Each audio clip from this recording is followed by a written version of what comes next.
This is for you, Taurus. Happy All Hallows Eve.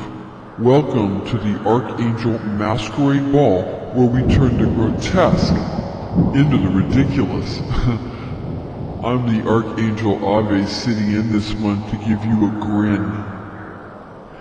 Before we get to the information about astrology and the supermoon occurring this month, we here at the Masquerade Ball would like to share a poem called All Hallows Eve Taunt. We'd like to share this poem with you. Night's darkness haunts, supermoon promises taunt. I'll sell you tomorrow when all will be done. Lingering synthetic sorrow, avoid my night, live not my day.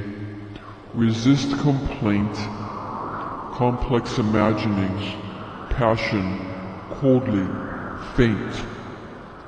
Unto mine own, many desires be sown. Do my eyes see? Only from truth, loftier needs be. Skywatchers should look up for the supermoon occurring in the sign of Aries the Ram on the 16th this month. Aries is the natural first house of the zodiac. Stay tuned because next month there's going to be another supermoon event which will be the closest full moon supermoon occurrence happening this year. Venus transits direct through the sign of Scorpio from the 1st to the 17th of the month, holding sway over you, Taurus, in your natural 7th house of law and commitment, while affecting everyone in their natural 8th house of birth, sex, death, and debt. These astrological configurations bring out your litigious nature when it comes to your most fundamental of human needs, where the primeval facets of life are always dealt with first. Any specifics of an individual chart containing alternate progressing zodiac house assignments other than a natural chart would provide additional placements, but that would not negate the more general aspects of any personal astrological configuration.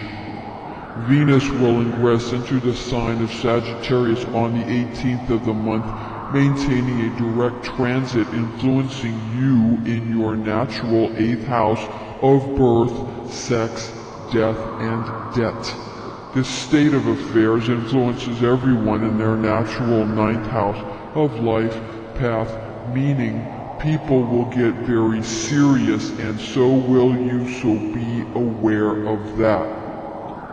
The planetary angel Anael, sometimes called Hanael, is assigned to the planet Venus and the Sephirah of Netzach in Kabbalah.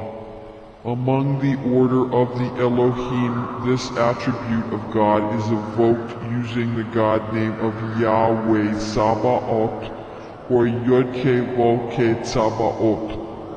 Aniel, Hanael, being varying names of this divine attribute found in the angelic realm, where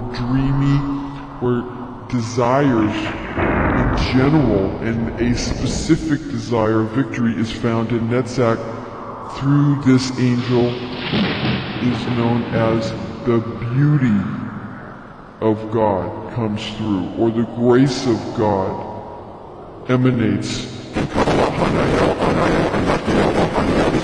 Angels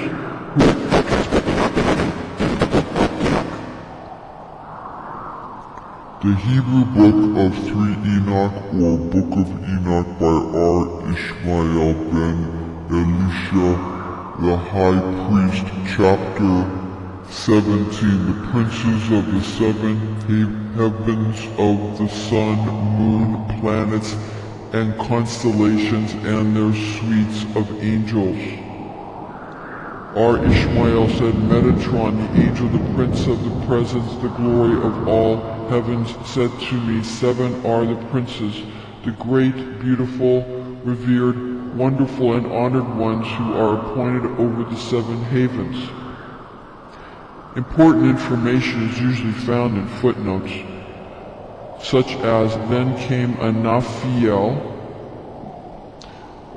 This is number 5. The chapter accepts the tradition to which H.O.A.F. is assigned a position higher than that of Metatron. Anael or Hanael is said to hold a high position, being a chief of both the order of virtues as well as principalities. Venusian angel Anael is also sometimes referred to as the angel Ariel, which is evocative of the prophecy of Isaiah where God judges Jerusalem and prophesies about converting the Gentile nations. We read in the Dewey Rheims Bible, chapter 1 to 2, Woe to Ariel, the city which David took. Year is added to year. The solemnities are at hand. The solemnities are at an end, rather, and I will make a trench about Ariel, and it shall be in sorrow and mourning, and it shall be to me as Ariel. Venus is known as the attribute of God, the morning star found in Revelation 22:16. I, Jesus, have sent my angel to testify to you these things in the churches. I am the root and stock of David, the bright and morning star. We have an Enochian angel prediction especially for you at the end of this video, so stay right here. Now let's see how your ruling planet of Venus affects you this month, Taurus. Your Earth guardian Archangel Uriel speaks through to you from your Taurus astrology Archangel A.O.L.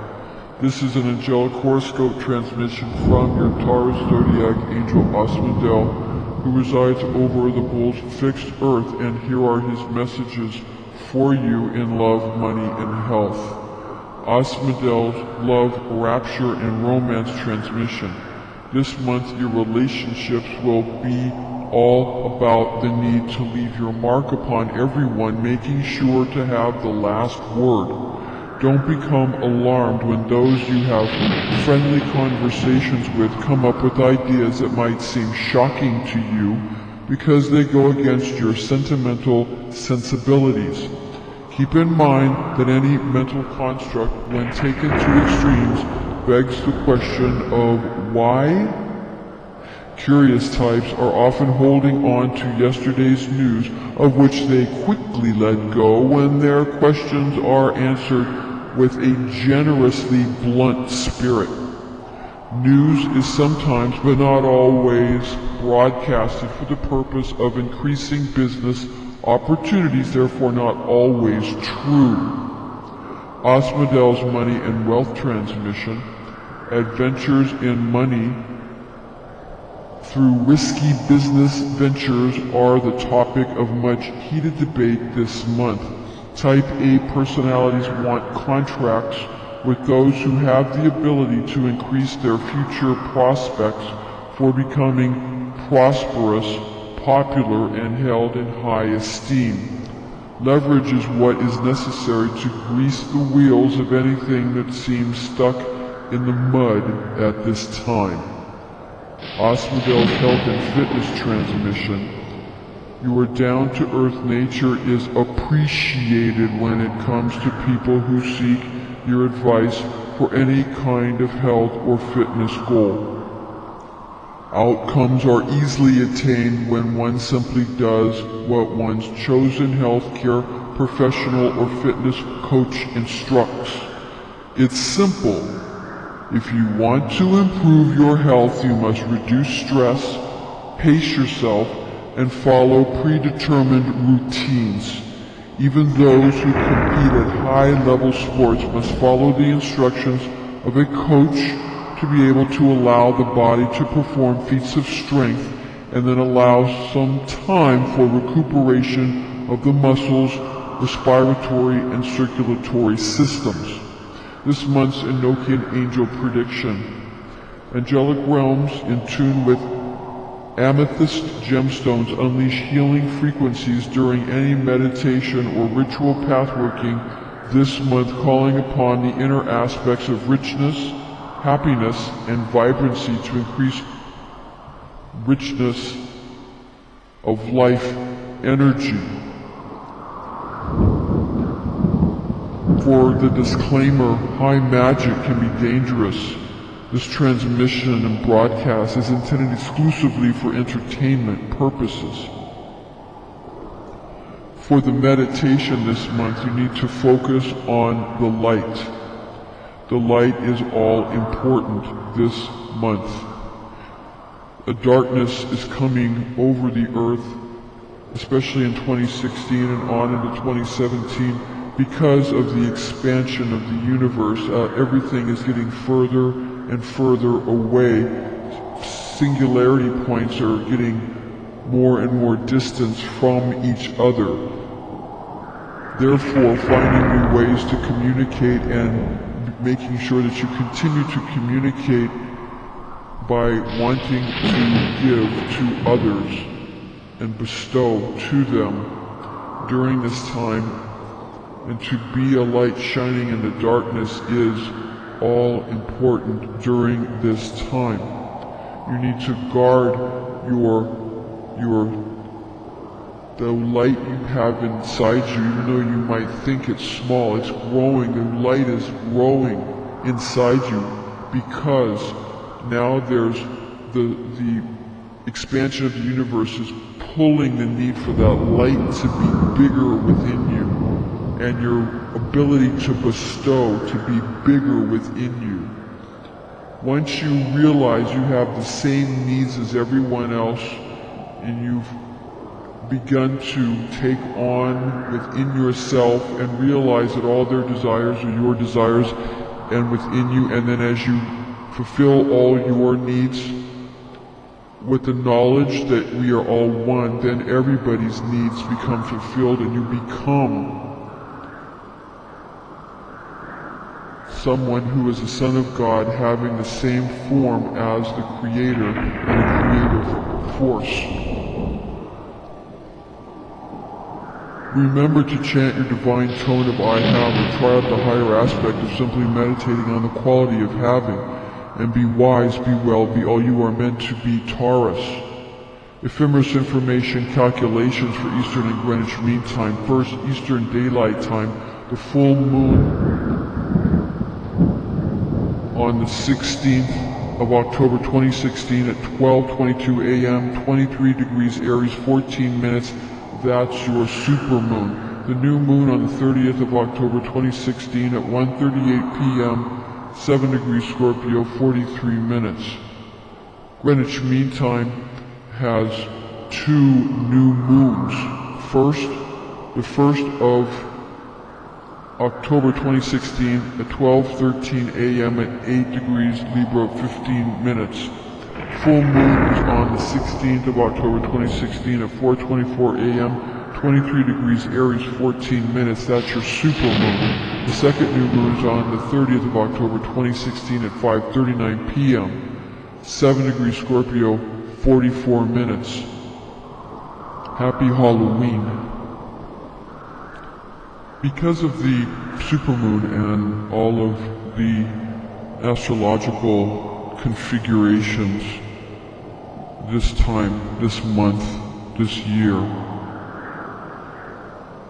then you're going to notice that people have more piqued interest and more fear than they usually have. Fear has many applications, as does sorrow or any kind of feeling that is causing you to go into a type of despair. It's called Abaddon, and that's where you just don't care anymore. So you can use all these levels of heaven and hell to your advantage. Even Abaddon in the lowest levels of hell, even these regions that you find during the time of year when All Hallows Eve is celebrated, if you understand that you can use any emotion for your advantage, and if you understand that anything that other people seek to harm others is only because they're frightened, or they're in great despair, or they don't care, because they don't feel that anyone cares for them. It isn't up to any one individual to fix everybody's problems all the time. It's only up to the individual to fix your own problems all the time. That doesn't mean that you don't do what you can to go ahead and assist people when it's easy to do, when it's the right thing to do, and when you know what to do, and when you're qualified. But if those matters are not dealt with, then you really shouldn't get involved. But that doesn't mean that you don't care about anything. You have to know when to do what.